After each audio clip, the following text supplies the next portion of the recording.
विष्णु भगवान की एक आदिनाथ भगवान की अंतिम शासनपति भगवान महावीर स्वामी की आचार्य श्री कुंद कुंद भगवंत की आचार्य श्री विमल शंकर जी महाराज की आचार्य गुरुदेव सन्मति शंकर जी महाराज की 3 कम 9 करोड़ मुनिराजों की द्वादशांजनी माता की।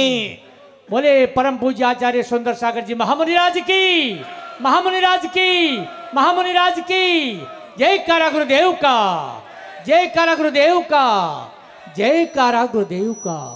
नमोस्तु गुरुदेव। भव्य आत्माओं, अंतिम तृतीय भगवान महावीर जिन्होंने कुंडलपुर में जन्म लिया, पावापुर से मोक्ष पधारे और रागगिरी पर जिन्होंने विशाल समोसन लगाकर दिव्य देशना दी, ऐसे भगवान महावीर जिनकी देशना चतुर्थ काल में प्रत्यक्ष सुनी थी और हम जैसे पापी आत्मा, हम जैसे पापी आत्मा भले चतुर्थ काल में पैदा हुए होंगे और कहीं ना कहीं तो थे, और उस काल में भी थे जब तीर्थंकर की वाणी खिली, उस समय प्रत्यक्ष वाणी सुन नहीं पाए। और आज इस जैन कुल में जन्म लेकर कम से कम परोक्ष रूप में उन तीर्थंकरों की भगवंतों की वाणी सुन रहे हैं, ताकि कुछ परिवर्तन हो जाए, कुछ भावों में निर्मलता आ जाए, कुछ परिणाम ऐसे बन जाए जिसके बल पर मेरा सुमरण हो जाए। भव्य आत्माओं, सोने के पात्र में रखा हुआ जहर, सुरेंद्र जी, सोने के पात्र में रखा हुआ जहर सोना नहीं बन पाता है। सोने के पात्र में रखा हुआ जहर सोना नहीं बन पाता है। ऊंच खोल में जन्म लेने के बाद भी यदि तेरे पाप के परिणाम है तो तू कभी भगवान नहीं बन पाएगा। अब आप सोच लो, सोने का पात्र है, जहर से भरा हुआ है, 1 साल 2 साल 3 साल हो गए हैं, किंतु वो जहर सोना बन जाएगा? दलीलें देने से नहीं बनेगा, क्योंकि जहर का काम जहर करेगा और सोने का काम सोना करेगा। जहर में मारने की सामर्थ्य तो है, किंतु उस जहर के अंदर सोने रूप परिणति होने की पावर नहीं है। वैसे ही ऊंच कुल मिल गया, जिन शासन मिल गया, देव था गुरु का समागम मिल गया, और यदि तेरे जहर रूप परिणाम नहीं बदले तो 3 काल में भगवान बनने वाला नहीं है। मिट्टी, मिट्टी का एक कुम्हार ने सकोरा बना दिया और आपने उस सकोरे में दूध रख लिया। उस हलवाई को पूछना दिन में कितनी बार कुल्हड़ में दूध डालता है और कितनी बार ये भावना भाता होगा कि ये दूध कुल्हड़ बन जाए। भावना भाएगा? यदि दूध कुल्हड़ बन जाएगा तो दूध खराब हो जाएगा। जिस प्रकार मिट्टी से बना हुआ सकोरे में यदि दूध रख दो तो वो दूध मिट्टी नहीं बनता, दूध दूध रहता है, मिट्टी मिट्टी रहती है। वैसे ही ऊंच कुल हो या नीच कुल हो, ऊंच नीच कुलों से भगवान नहीं बने जाते। जिस दिन तेरे परिणामों में विशुद्धि आ जाएगी उसी दिन तो भगवान बन जाएगा। भव्य आत्माओं,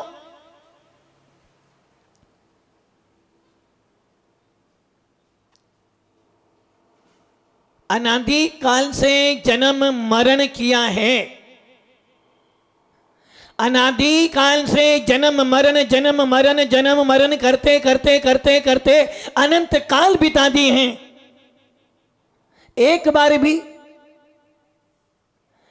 बार भी भावना नहीं भाई। अनादि काल से जन्म भी लिया है और मरण भी किया है, और ना जाने कितनी कितनी मरणों में तूने कुमरण किया है, किंतु तूने एक बार भी, अमित जी, जन्म मरण तो कब से कर रहे हैं? अनादिकाल से। कब तक करोगे? कब तक करोगे? हाँ जी सेठ जी, कब तक?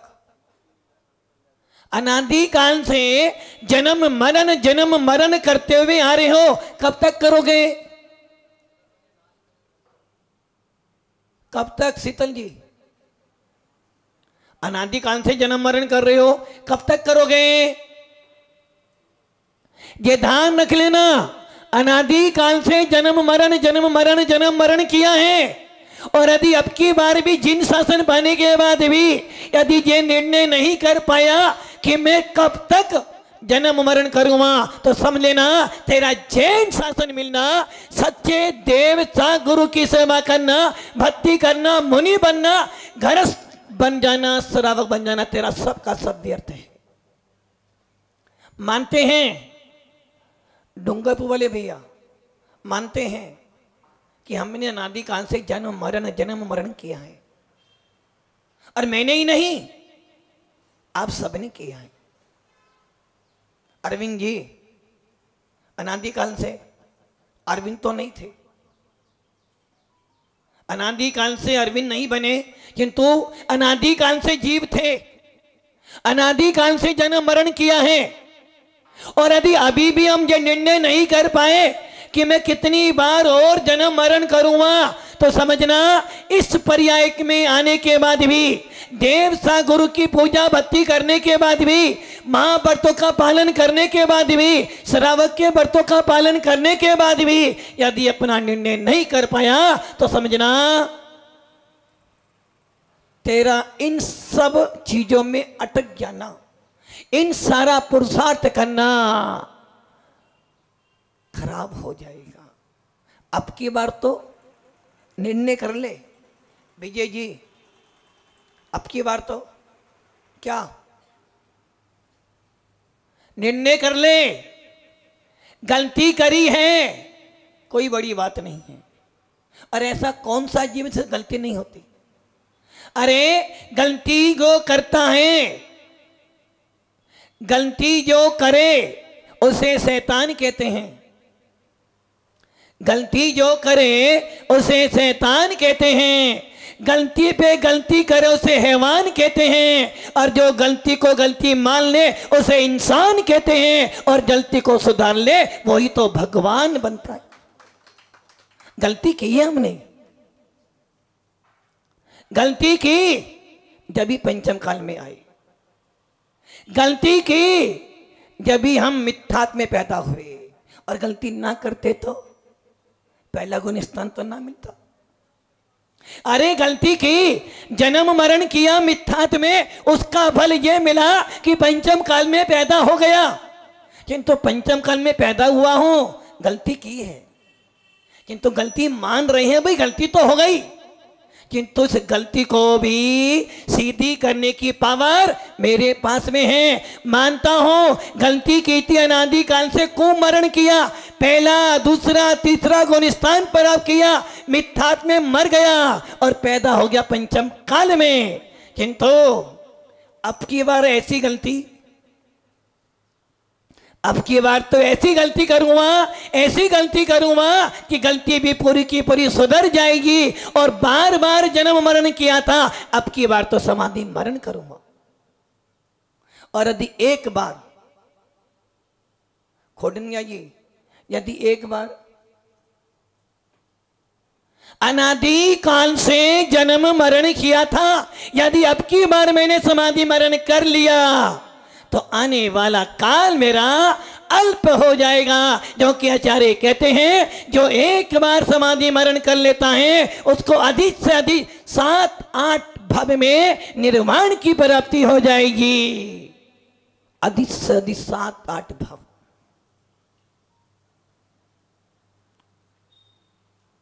तीसरा गुणस्थान आपको संबोधन दे रहा है,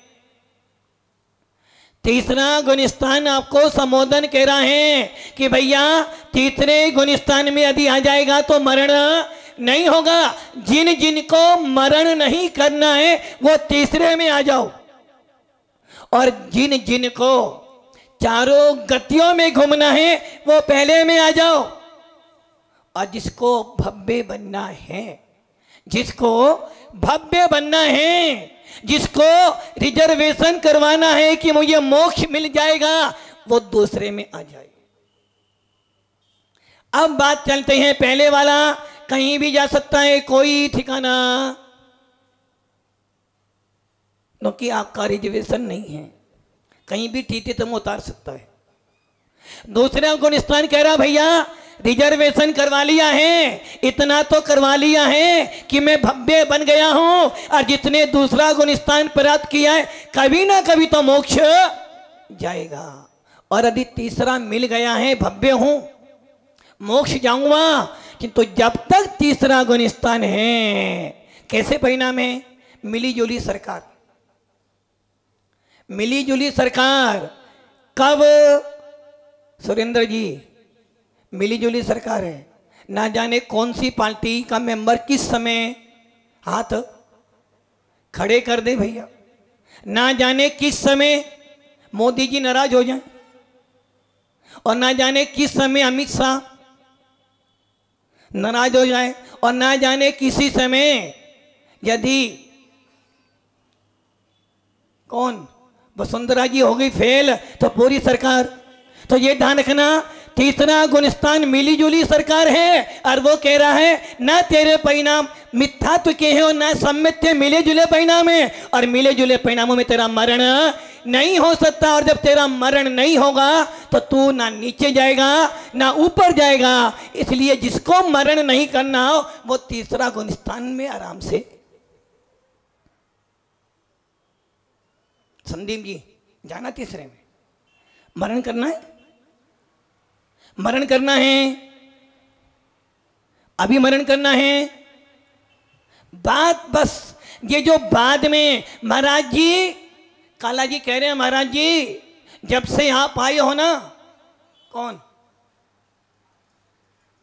नहीं आप, जब से आप आए हो। कब से आए आप? आप अनादि निधन हो। काला जी अनादि निधन तो नहीं हो सकते। काला जी अनादि निधन नहीं है, काला जी की पर्याय तो 20-25 साल बाद, किंतु जीव तत्व तो अनादि निधन है। महाराज जी जब से आप आए हो कुछ नहीं देता, आप ही देता हूं, परंतु क्या महाराज जी जब से आप आए हो आपके अलावा कुछ चीज अच्छी लगती नहीं, बस जब घर जाता हूं तो बस। महाराज जी श्रद्धा तो बहुत है, सबम भैया श्रद्धा तो बहुत है महाराज आपके ऊपर। आदि महाराज आप ना होते तो मैं क्या होता, किंतु महाराज बस श्रद्धा तो 99% है, किंतु जो 1% है गई ना, जीवन भर महाराज जी महाराज जी महाराज जी महाराज जी किया, और एक दिन ऐसा आया कि महाराज जी की तुमने शुभम भैया पूरे चातुर्मास तो महाराज जी महाराज जी महाराज जी, और एक दिन महाराज जी ने जोर से क्या बोल दिया, बस महाराज श्रद्धा तो पूरी, बस वो 1% जो बची थी वो धीमे आ गई। आज भव्य आत्माओं, तीसरा गुणस्थान मिली जुली सरकार है, मिले जुले परिणाम, और इन परिणामों में जीव का मरण नहीं होता क्योंकि आयु बंद नहीं होता है, और जब तक आयु बंद नहीं होगा तेरा मरण होने वाला नहीं है। इसलिए जिनको मरण ना करना हो भावना भाव है भगवान तीसरा गुणस्थान में हमेशा बना रहूं, किंतु वो तीसरा गुणस्थान कह रहा भैया ज़्यादा समय मेरे पास भी नहीं है, क्योंकि डॉक्टर उन्हीं मरीजों को अपने पास में रखता है जिनसे आमदनी होती रहे, और यदि डॉक्टर को ये मालूम पड़ जाए कि अब वेंटिलेटर भी काम करने वाला नहीं है, ऑक्सीजन भी काम नहीं करेगी, तो उसे वो कहता है भाई घर ले जाओ, बेड खाली करो, दूसरा पेशेंट बैठा है बाहर। वैसे ही तीसरा गुणस्थान कह रहा भैया लंबे समय तक मैं रहने वाला नहीं हूँ तेरे पास, क्योंकि मेरे पास तो 2 ही रास्ते हैं, या तो नीचे जा या ऊपर जा, अंतर मुहूर्त तक तुझे अपने पास में रखूंगा, आदि संतर मूर्त में तूने अपने परिणाम सही कर लिए तो ऊपर चला जाएगा, नहीं तो नीचे तो तुझे मैं पटक दूंगा। अब आ रहा है चौथा गुण स्थान। संदीप जी, चौथा गुण स्थान गूगल महाराज पे नहीं मिलेगा। गुण स्थान तो मिल जाएगा चौथा गूगल पर, किंतु तुम्हारा गुण स्थान चौथा गूगल पर नहीं मिलेगा।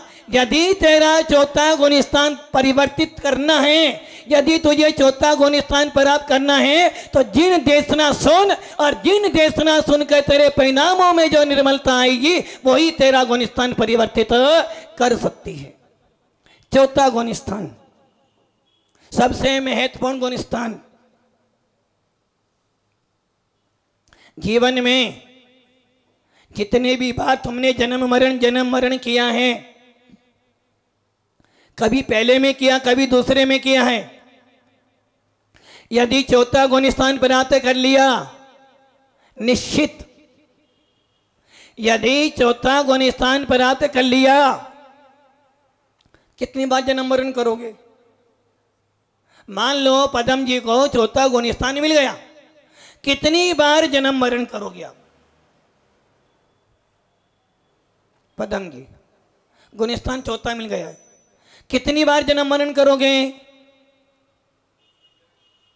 अरे चौथे से मोक्ष नहीं मिल सकता।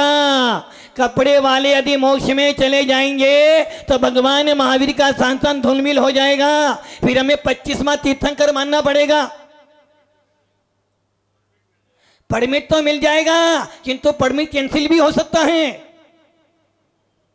चौथा गुण स्थान कह रहा परमिट तो दे दूंगा, किंतु परमिट जब भी काम आएगा जब तू पुरुषार्थ करेगा, वरना चालान काटने वाले बैठे हैं बहुत सारे। चौथा गुण स्थान जिसको प्राप्त हो जाएगा उसका संसार सीमित हो जाएगा। जिसको चौथा गुण स्थान मिल जाएगा वो कुमरणों से बच जाएगा। जिसका चौथा गुण स्थान हो जाएगा मिथ्यात्व से बच जाएगा, और जिसका चौथा गुण स्थान हो जाएगा सच्चे देवता गुरु का भक्त बन जाएगा, और जिसका चौथा गुण स्थान हो जाएगा उसको देव भी नमस्कार करने आ जाएगा। अब आपको कौन सा गुण स्थान प्राप्त करना है? कौन सा? कौन सा? अरे वो 5वां नहीं करे, वो कह रहे 14वां। चौथे गुण स्थान को प्राप्त करके क्या कर लेंगे महाराज? 14वां गुण स्थान प्राप्त करना है। और भगवान शीतलनाथ कह रहे हैं भैया मैंने मोक्ष प्राप्त किया है। कहां से? कहां से करा निर्मल जी? नहीं, सम्मित शिखर से नहीं किया। अनंत जी कहां से? कहां से? चंद्रशेखर वो गए। अनंत जी कहां से मोक्ष प्राप्त किया? शीतलनाथ भगवान ने कहां से मोक्ष प्राप्त किया? हाँ,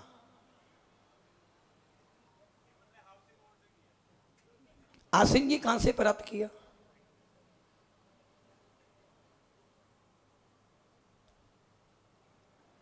शीतलनाथ भगवान ने काला जी कहां से मोक्ष प्राप्त किया? अरे सम्य शिखर तो बहुत बड़ा है, कहां से मोक्ष प्राप्त किया? कहां से? विद्युत वर कहां से मोक्ष प्राप्त किया? शीतलनाथ भगवान ने भले ही समय शिखर से मोक्ष प्राप्त किया है, किंतु समय शिखर तो बहुत बड़ा है। शीतलनाथ भगवान ने विद्युत वर कूट से मोक्ष प्राप्त किया है। आदिनाथ की टोक के बाद सबसे पहली टोक आती है शीतलनाथ भगवान की, और शीतलनाथ भगवान की टोक के बाद में बैठे हैं अनंतनाथ भगवान। आप नहीं, अनंतनाथ भगवान। वरना तुम बैठ जाओ। भव्य आत्माओं, शीतलनाथ भगवान कह रहे हैं आज के दिन देख मैंने चौथा गुण स्थान प्राप्त किया था। मैं चौथा गुण स्थान लेके स्वर्ग से आया था। मैं चौथे गुण स्थान में देव में रहा तो वहां भी मेरा चौथा गुण स्थान था, और जब गर्भ में आया तब भी चौथा गुण स्थान था। जन्म लिया जब भी चौथा गुण स्थान था। पांडु शिला पर अभिषेक हुआ जब भी चौथा गुण स्थान था। किंतु जब मैंने चौथे गुण स्थान तो समझ लिया तो सीधी छलांग मारी, 14वां प्राप्त कर लिया और आज मैं निर्वाण प्राप्त कर कर सिद्धालय में बैठा हूं। उसी प्रकार यदि तो जिन शासन का भक्त है नमो लोय संवे साउनम बोलता है तो तेरे पास एक ही काम है। शीतल जी, शीतल जी कहां गए? शीतलनाथ भगवान आप कहां जाओगे? शीतलनाथ भगवान मोक्ष में गए, आप कहां जाओगे यहां से? छोड़ो कल की बातें, कल की बात पुरानी, नए दौर में लिखेंगे मिलकर नहीं कहानी, हम बच्चे जैनी। हाँ शीतल जी क्या करोगे? कहां जाओगे? कहां जाओगे? बोले महाराज मोक्ष में जाएंगे, यहां से छोड़ेंगे तो घर जाएंगे। शीतलनाथ भगवान कह रहे हैं 14वां गुण स्थान प्राप्त, चौथा प्राप्त किया था, 14वें में पहुंच गया और पंडित मरण कर कर में सिद्ध बन गया। इसलिए यदि तू तीर्थंकरों का वंशज है, मनु कुलकरों की संतान हो और यदि नमोकार मंत्र पे श्रद्धा विश्वास रखते हो, जैन संतों को मानते हो, तो तेरा काम भी यही है, चौथे से 14वां गुण स्थान प्राप्त कर और अपनी आत्मा को सिद्धालय में विराजमान कर दे। चौथा गुण स्थान कौन सा गुण स्थान? चौथा। आज ये गुण स्थान क्या कह रहा है? चौथा गुण स्थान कह रहा है यदि तेरा चौथा गुण स्थान हो जाएगा फिर तू ये नहीं कहेगा जय महाराज जी तो मुझे जमते ही नहीं, जय महाराज जी मुझे, विजय जी जय महाराज जी मुझे जमते हैं, और काला जी कह रहे हैं जय महाराज तो मुझे बिल्कुल जमते ही नहीं। यदि तेरा चौथा गुण स्थान है और उसके बाद तू कहता है नहीं मेरे को ये महाराज तो बहुत अच्छे लगते हैं, और ये वाले महाराज सबम भैया वो वाले महाराज बहुत अच्छे लगते हैं, क्या वाले महाराज, तो समझे ना तेरा गुण स्थान चौथा नहीं है। तो ये चौथा गुण समझ कहता है आड़म ताड़म कुछ ना जाने, सेठ वचन प्रमाणम जाने।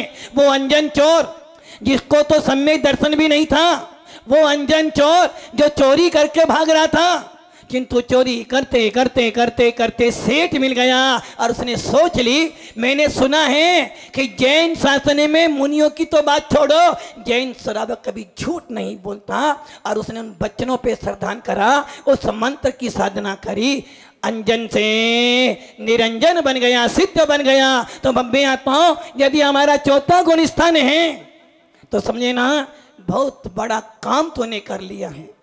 यदि तेरा चौथा गुण स्थान है तो तुझे लोग कहेंगे भैया सम्य दृष्टि जीव है, भव्य जीव है, निकट मोक्षगामी जीव है, और जिनेन्द्र का तीर्थंकर का लघु नंदन है। सोच लो आप घर में बैठे हो,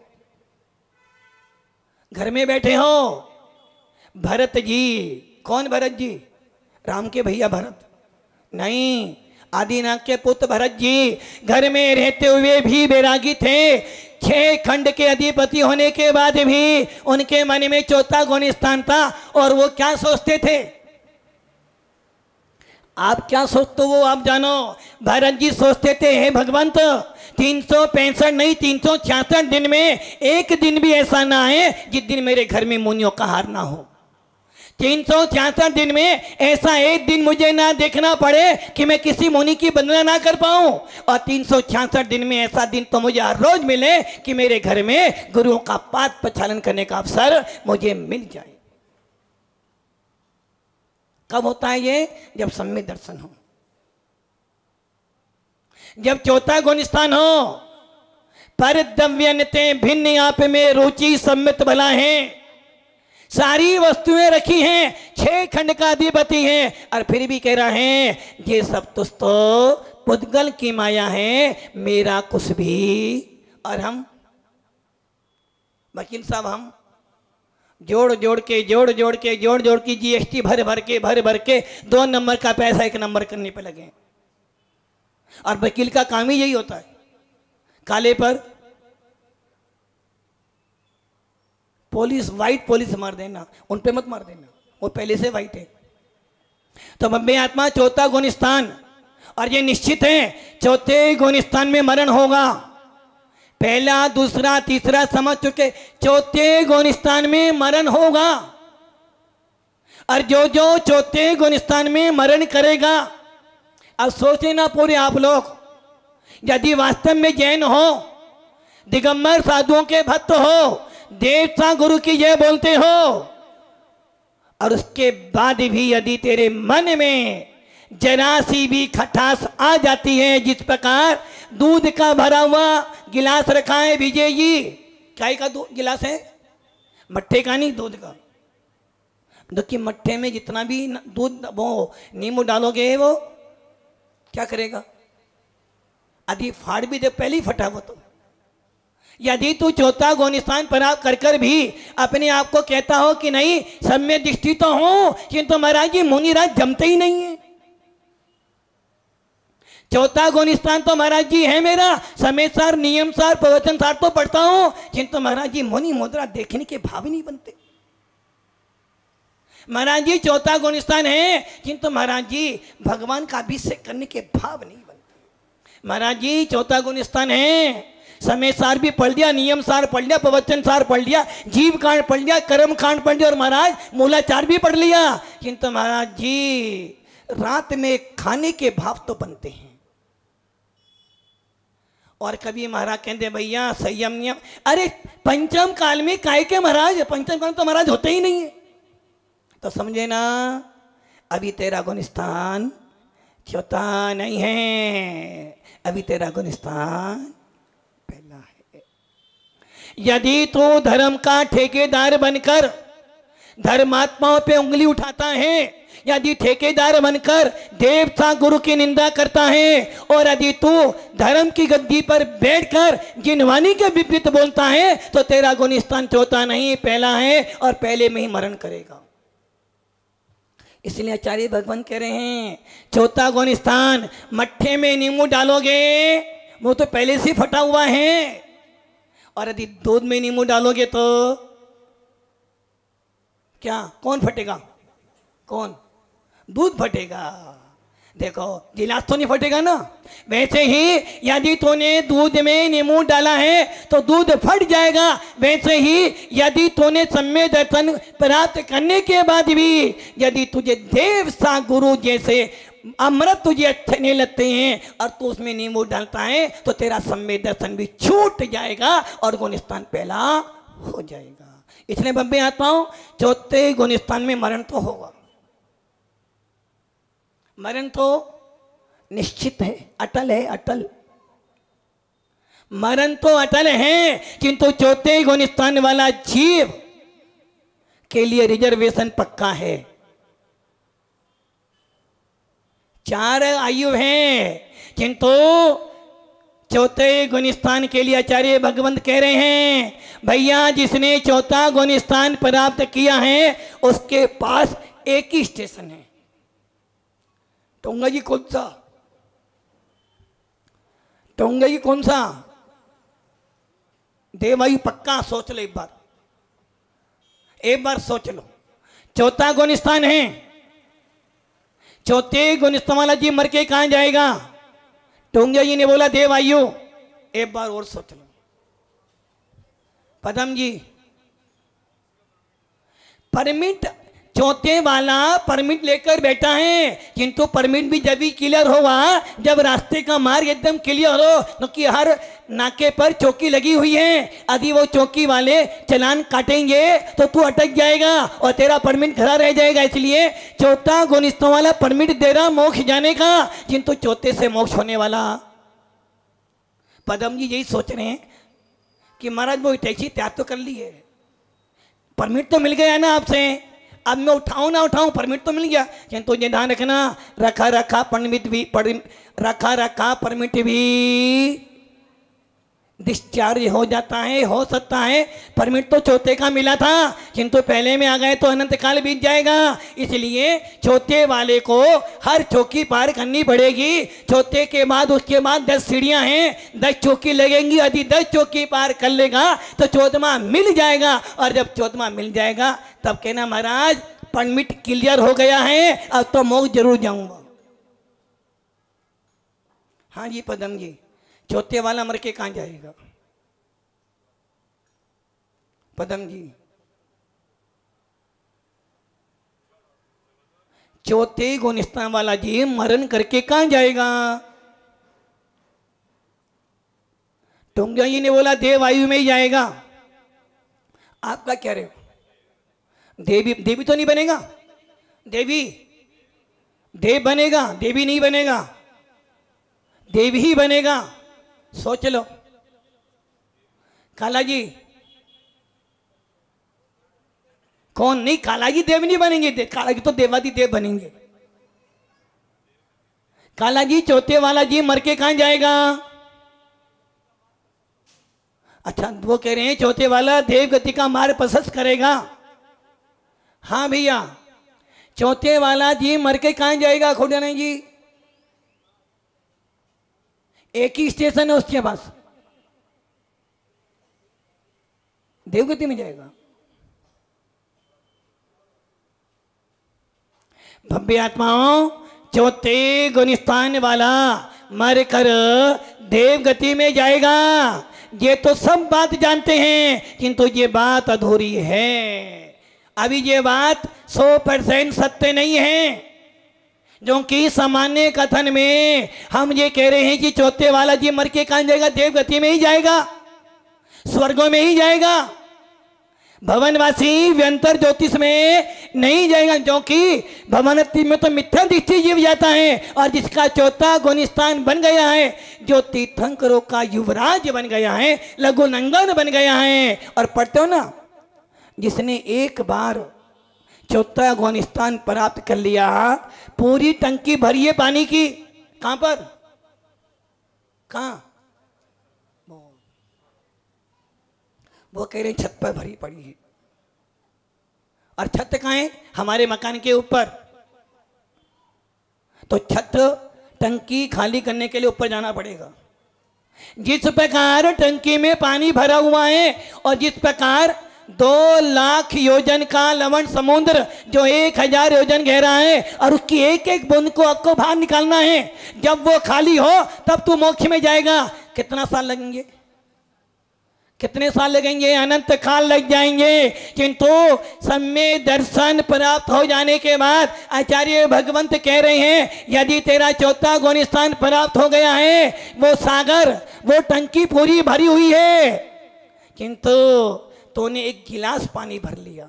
किसमें से? सागर में से। मात्र जब तेरे पास मिथ्या था तो तेरा संसार सागर के बराबर था, और जब तूने सम्य दर्शन प्राप्त किया तो तेरा संसार मात्र एक गिलास, एक चुल्लू भर पानी के बराबर रह गया। और चौथे वाला कहां जाएगा? सामान्य कथन है कि मर के वो मात्र देवगति में जाएगा, स्वर्गों में जाएगा, भवनवासी व्यंतर और ज्योतिष में नहीं जाए, क्योंकि वहां पर तो मात्र मिथ्या दृष्टि जीव ही पैदा होता है। किंतु ये ध्यान रखना, भवनवासी व्यंतर ज्योतिष भी चौथा गुणस्थान प्राप्त कर सकते हैं। अब आपका गुणस्थान कौन सा है? चौथा। मर के कहां जाओगे? देवगति में। गलत हो जाएगा, गलत हो जाएगा। सामान्य कथन टूंगे जी, सामान्य कथन ये हम अच्छी तरह जानते हैं। चारों गतियों में चौथा गुणस्थान होता है। और आपने बोला कि यदि देव चौथे वाला मर के देव गति में जाएगा, स्वर्गों में, ये बात मैं भी कह रहा हूं। चौथे वाला जीव, चौथे गुणस्थान में मरने वाला जीव मरकर देव गति में जाएगा, स्वर्गों में, यह बात सत्य है। किंतु भैया चौथा गुणस्थान नारकियों के भी होता है, देवों के भी होता है, मनुष्यों के भी होता है, तिरंचों के भी होता है, कर्म भूमि में भी होता है, और भोग भूमि में भी होता है। और तुम सबको यदि देव गति में पहुंचा दोगे तो टोंगिया जी मिश्र बन जाए, खिचड़ी बन जाएगी। और खिचड़ी हर किसी को अच्छी, जो शादी में जाते हैं ना, यदि खिचड़ी हो तो नहीं खाते, और खिचड़ी में घी हो तो, पदम जी, और खिचड़ी में घी हो और साथ में पनीर हो तो फिर तो, और यदि पेट खराब हो तो खिचड़ी तो खाओगे, लेकिन घी वाली नहीं खाओगे, फिर बिना घी के खाओ। वैसे ही चौथा गुण स्थान में मरण करने वाला जीव नियम से देव गति में जाता है। ये सामान्य कथन है। स्वर्गों में जाता है, सामान्य कथन है, जो कि हम जानते हैं देव से देव नहीं बन सकता, नारकी से नारकी नहीं बन सकता। और यदि देव सम्य दृष्टि है, चौथा गुण स्थान है, तो उसे देवगति देवायु का बंध गड़बड़ी हो जाएगी ना। टोंगिया जी, आपने बोला था मत पढ़ कुरान, क्या सुना आपने? क्या सुना? मत पढ़ कुरान, इतना सुना। हमें अब सांस पढ़ना ही नहीं, किंतु आगे की सुनो, मत पढ़ कुरान यदि नापाक हो। यदि तू पापी आत्मा है तो जिनवाणी नहीं पढ़ना। वैसे ही आचार्य कह रहे हैं चौथे गुण स्थान वाला जीव मरकर देव गति में जाता, सामान्य कथन है, जो कि हम ये जानते हैं देव गति से कभी भी देव में पैदा नहीं होगा, नारकी नारकी नहीं बनेगा। इसलिए चौथे गुण स्थान वाला, चौथे गुण स्थान वाला कहां जाएगा?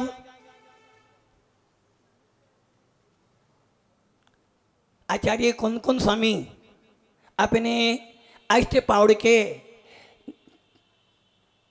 दर्शन पाउड़ में लेते हैं श्रावक और मुनि, गृहस्थ और मुनि दोनों ही निजरा करते हैं। गृहस्थ की निजरा कैसी है? जैसे हाथी नहाने के लिए तालाब में गया, नदी में गया, अच्छी तरह साफ सुथरा होकर आया और तुरंत बाहर आ गई सारी धुली। हमने क्या किया? मंदिर गए, महाराज की संगति करी, जिनवाणी पड़ी, दान भी दिया, किंतु जैसे ही महाराज के परी पीठ हुई और घर के प्रति मुंह हुआ, सारा का सारा पाप वापिस 24 घंटे में से 2 घंटा धर्म किया, 22 घंटा तुमने राग देश किया, तो धूल कहाँ चढ़ेगी? 22 घंटे की। मुनिराज ने क्या किया? 24 घंटे में से 23 घंटे तो धर्म दान किया, सुवोपयोग किया और 1 घंटा मौज मस्ती कर। उसके अंदर भी उनके परिणाम राग देश के नहीं थे, अनंतानुबंधी के नहीं थे, सुंजन कसाई के थे। इसलिए आचार्य कहते हैं गृहस्थों की निजरा मात्र संख्यात गुणी है और त्यागी व्रतियों की निजरा असंख्यात गुणी है। तो चौथे गुण स्थान वाला जीव मरकर चारों ही आयु में जा सकता है, किंतु हमारा कोई माध्यम नहीं रही। हमने तो क्या पढ़ा है? चौथे वाला देवगति में ही जाता है। इसे जमाएंगे। आज अष्टमी है ना, वो अभी 2 नींबू मत डालना, वरना फट जाएगा। यदि नींबू डाल दोगे दूध में तो फट जाएगा, और यदि रायते में डालोगे तो स्वाद आ जाएगा। वैसे ही चौथा गुण स्थान प्राप्त कर लिया है, उसमें नींबू मत डालना, मिठास का नींबू मत डालना। उस चौथे गुण स्थान में समता का नींबू डालना, तो तेरी मिठास और बढ़ जाएगी। इसलिए चौथा गुण स्थान मिला है। कैसा मरण होता है? चौथे वाला जीव देव गति में जाता है, सामान्य कथन है, और वो चारों आयु में जा सकता है, ये विशेष कथन है। इसे कल देखेंगे कि किस प्रकार नींबू डालने से दूध फट जाता है। वैसे ही यदि सम्यक में मिठास रूपी नींबू डल गया तो मैं कहाँ जा सकता हूँ, और यदि सम्यक दर्शन में दूध में शक्कर डाल दी तो स्वाद बढ़ जाएगा। वैसे यदि सम्यक दर्शन में समता मिला दी तो मैं कहाँ जा सकता हूँ, इसे कल देखेंगे। ओम नमः सिद्धेभ्यो। बोलिए परम पूज्य आचार्य सुंदर सागर जी महामुनि राज की जय।